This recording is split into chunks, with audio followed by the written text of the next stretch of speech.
ఈరోజు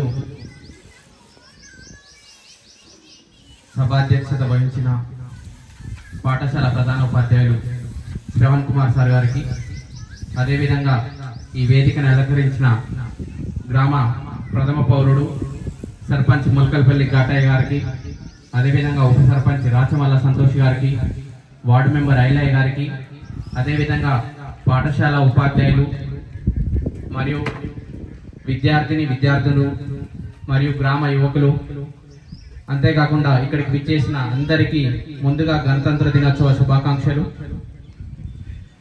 మీ అందరికీ మన పాఠశాల ప్రధాన ఉపాధ్యాయులు మరియు సుదర్శన్ రెడ్డి సార్ గారు, ఇంతకుముందు సుజాత మేడం గారు, ఇంకా పిల్లలందరూ చాలా చక్కగా గణతంత్ర దినోత్సవ సందర్భం గురించి, అసలు గణతంత్ర దినోత్సవం ఎందుకు జరుపుకోవాలి, మనం స్వాతంత్ర దినోత్సవం జరుపుకుంటున్నాం, మరొకసారి జనవరి 26న గణతంత్ర దినోత్సవం జరుపుకుంటున్నాం, వాటి మధ్య తేడా ఏంటిది, మన రాజ్యాంగం, మనం చేస్తున్న విషయాల గురించి మన ప్రధాన ఉపాధ్యాయులు గారు చాలా క్షుణ్ణంగా వివరించినారు.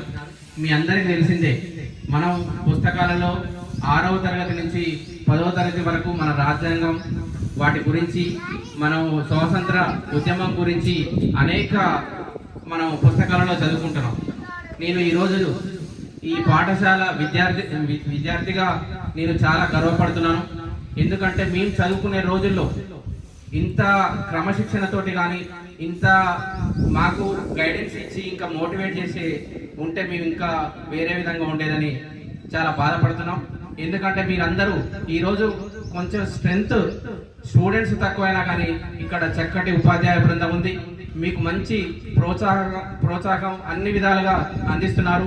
అంతేకాకుండా స్కూల్లో అన్ని సదుపాయాలు, విద్యార్థులకు ఎటువంటి లోటు లేకుండా అన్ని రకాలుగా పాఠశాల ఉపాధ్యాయ బృందం మరియు గ్రామ పెద్దల సహకారంతో అన్ని రకాలుగా మీ అందరికీ ఏది కావాలన్నా సమకూరుస్తున్నారు.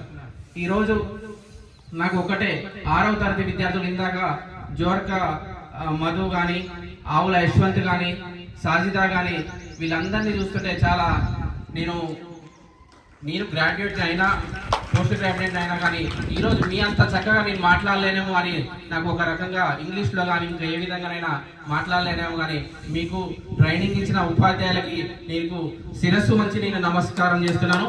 ఎందుకంటే మీరు ఈ విధంగానే కంటిన్యూ చేయండి, ఏ విధంగా ఎక్కడ తగ్గకండి. మీరు ఎక్కడ మీకు ఏ సహకారం కావాలన్నా మీతో పాటు మేము గ్రామంలోనే ఉంటాం. మీకు ఎటువంటి మీ చదువుకు సంబంధించి అన్న నాకు ఇది కావాలి, ఇంకేమన్నా కావాలి అని అడగగానే మేము దానికి సమకూర్చడానికి మేము ఎప్పుడైనా ఎల్లవేళలా ముందుంటాం.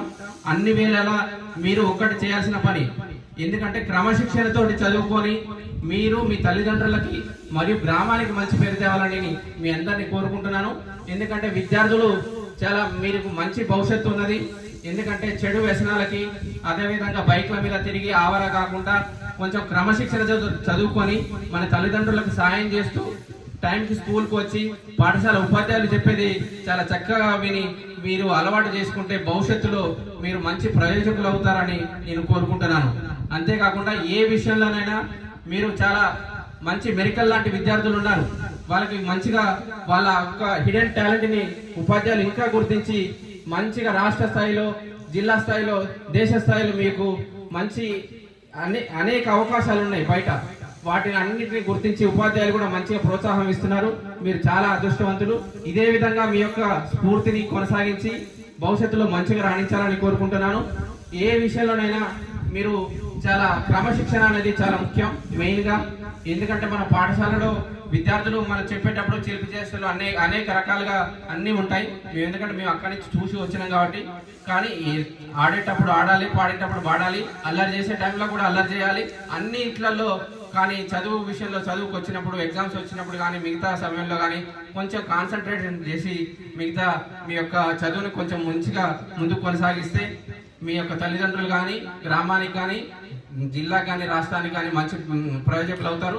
ఎందుకంటే ఈ గణతంత్ర దినోత్సవం సందర్భంగా ఇటువంటి అప్పుడప్పుడు మనం సమావేశాలు ఏర్పరచుకొని మనం చెప్పుకుంటాం కాబట్టి ఇటువంటి సమయాల్లో కూడా కొంత వచ్చి స్పీచ్ ఇస్తారు. ఎందుకంటే మీకు ఇంకా లాంగ్వేజ్ కమ్యూనికేషన్ స్కిల్స్ చాలా బాగున్నాయి అందరికీ. ఇంకా కూడా ఇంప్రూవ్ చేసుకోండి. ఇంకెవరైనా లేకుంటే, ఎందుకంటే ఇప్పుడు ఈ రోజు వచ్చిన జోర్క మధు యశ్వంతే కాదు, నెక్స్ట్ టైం నేను ఇదే స్కూల్కి వస్తా. అందరూ 6th క్లాస్ నుంచి 10th క్లాస్ వరకు మీరు పర్ఫెక్ట్గా అందరూ రాణించాలి.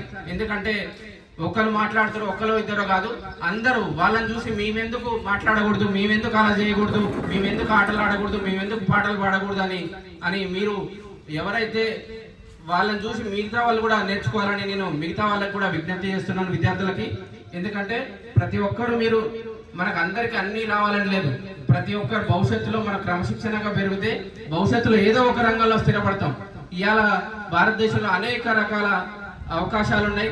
ప్రతి ఒక్కరు ఉద్యోగం చేయాలనే ఇది కాదు, అన్ని రకాలుగా ముఖ్యంగా రాజకీయాలు ఉన్నాయి, వ్యవసాయం ఉన్నది, అనేక రంగాలలో కూడా ఈరోజు స్థిరపడి రాణించే వాళ్ళు కూడా ఉన్నారు. కాబట్టి ప్రతి ఒక్కరూ ఉద్యోగ అవకాశాలే కాకుండా మీ యొక్క కమ్యూనికేషన్, మనం ఒకరితోటి మాట్లాడేటప్పుడు ఏ విధంగా మాట్లాడుతున్నాం, అవతల వ్యక్తి ఏ విధంగా మనకి రెస్పాండ్ అవుతుంటారు అనేది గమనించుకుంటూ అని ప్రతి ఒక్కటి కమ్యూనికేషన్ అనేది చాలా ఇంపార్టెంట్. ఏదైనా ఇంగ్లీష్ ఆర్ హిందీ, తెలుగు ఏదైనా ఎట్లా మాట్లాడినా కానీ అవతల వ్యక్తికి మనం కమ్యూనికేట్ చేయగలిగితే ఆటోమేటిక్గా మనం లైఫ్లో సక్సెస్ అవుతాం. కాబట్టి మీరు ఒక్కరు ఎందుకంటే ఈ ఏజ్లో, చిన్న ఏజ్లో నేను మీకు చెప్తుంటే మైండ్లోకి ఎక్కుతుంటుంది. కాబట్టి ప్రతి ఒక్కరు చాలా జాగ్రత్తగా చెడు వ్యసనాలకు అలవాటు కాకుండా, ఆవర కాకుండా, మరియు మన స్కూలు పరిసరాలను కూడా పరిశుభ్రంగా ఉంచుకుంటూ, మీకు ఏ అవకాశాలు వచ్చినా ఎటువంటి కూడా అవసరమైనప్పుడు మీరు ఏదైనా క్లీనింగ్ ప్రోగ్రామ్ కానీ ప్రతి ఒక్కటి మీరు కష్టపడి పని చేసుకుంటూ ముందుకు సాగాలని ఈ అవకాశం ఇచ్చిన ప్రతి ఒక్కరికి, అదేవిధంగా పాఠశాల ఉపాధ్యాయులు మరియు హెడ్ మాస్టర్ సార్ గారికి నేను ఎల్లవేళలా మీకు ఏ సహాయ సహకారాలు కావాలన్నా గ్రామం తరఫున నేను ముందుంటానని, అదేవిధంగా నాకు తోచినంత కాకుండా మిగతా గ్రామంలో ఎవరితోటైనా నేను ఏ సహాయ సహకారాలన్నా మీకు ఏది కావాలన్నా ఇప్పివ్వడానికి నేను ముందుంటానని మీ అందరికీ మాట ఇస్తూ ఈరోజు సెలవు తీసుకుంటున్నాను. థ్యాంక్ యూ, ధన్యవాదాలు.